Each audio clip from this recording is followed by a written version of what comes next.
ক্ষুদ্র ঋণের আঞ্চলিক সীমা থাকছে না। এখন থেকে সারা দেশেই কাজ করা যাবে।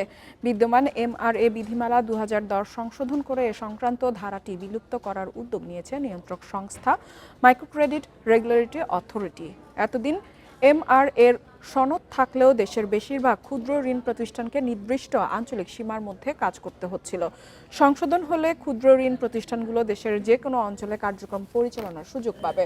শুধু আঞ্চলিক সীমা নয়, সনদের শর্ত ভঙ্গ সহ বিদ্যমান বিধিমালার মোট 31টি বিধি ও উপবিধি সংশোধনের সিদ্ধান্ত নেওয়া হয়েছে। দেশে বর্তমানে ক্ষুদ্র ঋণদাতা প্রতিষ্ঠানের সংখ্যা 683টি। 2024 সালের 30 জুন পর্যন্ত ক্ষুদ্র ঋণ প্রতিষ্ঠান থেকে ঋণ নেয়া সদস্যের সংখ্যা ছিল 3,23,00,000, যার প্রায় 91% নারী।